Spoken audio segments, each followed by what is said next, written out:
Telecom sector में इन दिनों काफ़ी चर्चा है, काफ़ी हलचल है। एक पहली खबर यह है कि एंट्री लेवल स्मार्टफोन यानी 8,000 रुपये के अंदर आने वाले फ़ोन की कीमत बढ़ रही है, तो दूसरी तरफ स्मार्टफोन बिक्री में इनकी हिस्सेदारी भी घट रही है। 2018 में स्मार्टफोन बिक्री में इनकी हिस्सेदारी 36% हुआ करती थी, यानी कि आप मान सकते हैं कि हर तीसरा या चौथा फ़ोन ऐसा था जो 8,000 से कम में बिक रहा था। अब 2022 में ये घटकर 12% रह गई है, यानी कि अब 9 में से एक फ़ोन, 10 में से एक फ़ोन ऐसा है जो 8,000 से कम का बिक रहा है। ये लोग बाजार से नहीं खरीद रहे हैं। सर, क्या बड़ा उलटफेर दिखाई दे रहा है? क्यों बड़ा उलटफेर दिखाई दे रहा है? स्मार्टफोन बाजार में एक बड़ा उलटफेर है और इस पर हम लगातार अपनी निगाहें रखे हुए हैं। स्मार्टफोन बाजार, भारत के सस्ते स्मार्टफोन इंटरनेट की अर्थव्यवस्था में, डिजिटल अर्थव्यवस्था में प्रवेश का पहला रास्ता थे और ये गिरावट काफ़ी बड़ी है। 2018 में 36% बाजार में शेयर था, अब घट के 12% रह गया है, क्योंकि इसकी सबसे बड़ी वजह यह है कि स्मार्टफोन की कीमतों में पिछले 2-3 साल के दौरान करीब 15 से 20% की बढ़ोतरी हुई है और अब स्मार्टफोन की कीमतें जो करीब 8,000 रुपये के आसपास एक सस्ता स्मार्टफोन, एंट्री लेवल स्मार्टफोन मिलता था, अब वो उसकी कीमत 12 से 14,000 रुपये के आसपास हो गई है।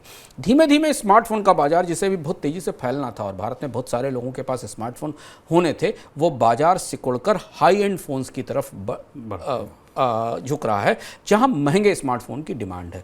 दूसरी और महत्वपूर्ण बात इस बाजार में समझने की ज़रूरत है कि जो सस्ते स्मार्टफोन है वही बाजार में वॉल्यूम सेल्स को प्रमोट करते थे, क्योंकि यहां चर्न रेट सबसे ज़्यादा था। लोग तेज़ी से स्मार्टफोन बदलते थे, अपग्रेड करते थे, 1-2 साल चलाने के बाद स्मार्टफोन बेचते थे।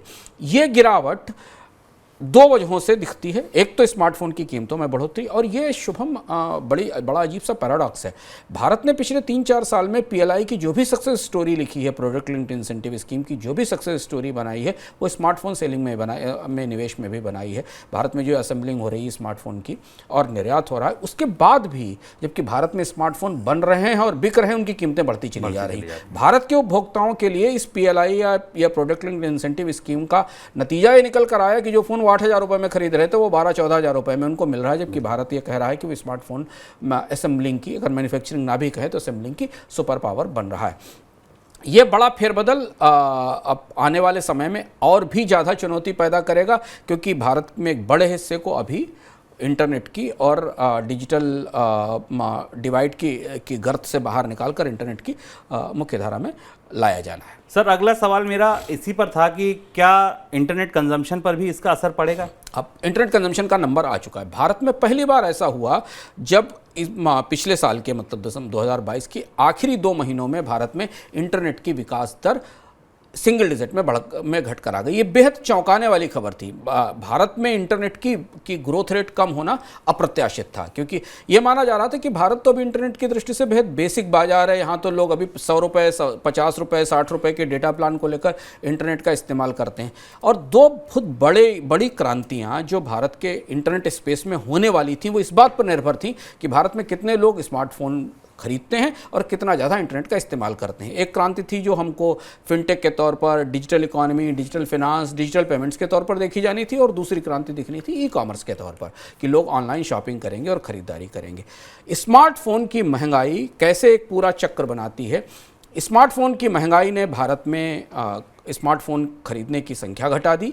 स्मार्टफोन के साथ ही महंगे हुए डेटा प्लान, एक स्मार्टफोन के साथ ही भारत में पिछले 2 साल के अंदर टेलीकॉम की दरें बढ़ी, जिस पर हम आगे बात करेंगे। अभी भी आज की भी वो बड़ी खबर है, और इन दोनों ने मिलकर भारत के इंटरनेट के पहिए इंटरनेट की ग्रोथ को रोक दिया है। यहाँ सरकार को इस बजट में कुछ ना कुछ अवश्य ऐसा करना पड़ेगा जिससे कि स्मार्टफोन की कीमतें कम हो सकें, क्योंकि जब तक ये डिवाइस सस्ती नहीं होगी तब तक आप लोगों को किसी भी तरह से इंटरनेट से जोड़ नहीं पाएंगे।